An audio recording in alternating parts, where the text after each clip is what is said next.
Qatirchi tumani Navoiy viloyatining eng katta hududlaridan biri.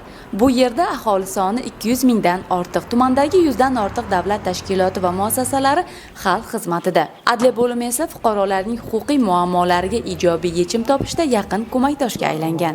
Bo'limga bir kunda o'rtacha hisobda 10 dan ortiq murojaatlar kelib tushadi. Navbatdagi masala tuman tibbiyot birlashmasida faoliyat yuritayotgan bir guruh hamshiralarga oylik ish haqlari to'lovi bilan bog'liq bo'ldi. Meni oyliklarim 2025-yil 1-iyul sanasidan kamayganini sezdim. Keyin shundan keyin biz navbatchi hamshiralar birgalikda Qatirchi tuman adliya bo'limiga murojaat qildik. Qatirchi tuman adliya bo'limi tomonidan tibbiyot xodimlari Rashidova, Mingboyeva va Islomovalarning murojaatlari ko'rib chiqildi.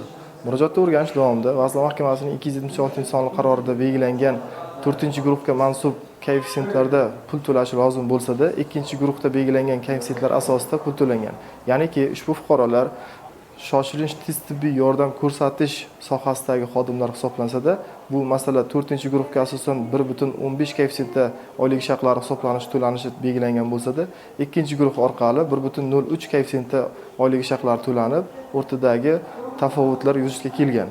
Ushbu soha bo'yicha tegishli mutaxassislar jalb qilingan holatda oylik ish haqlari kam to'langan qismlari hisob-kitob qilindi va tegishli ta'sir choralar natijasida sudning qaroriga asosan ushbu fuqarolarga tegishli ish haqlari undirib berilishi va huquqlari tiklanishi ta'minlandi. Bu meni oilamga juda ham katta yordam bo'ldi. Oilada 3 ta farzandim bor.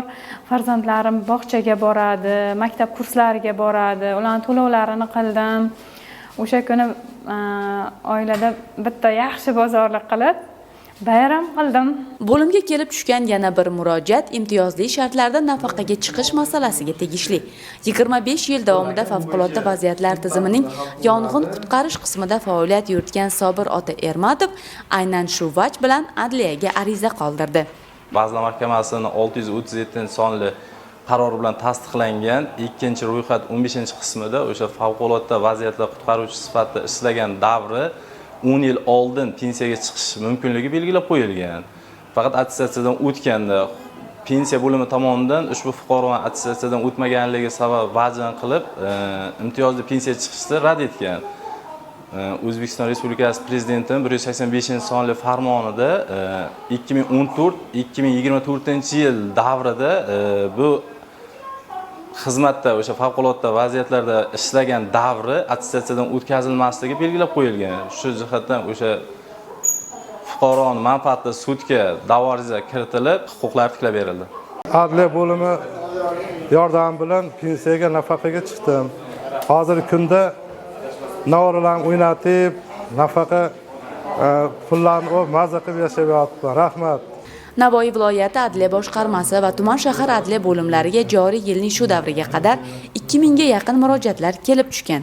Shundan 95% qanoatlantirilgan bo'lsa, 3% ga huquqiy tushuntirish berilgan. Qolganlari esa tegishliligiga ko'ra yo'naltirilgan.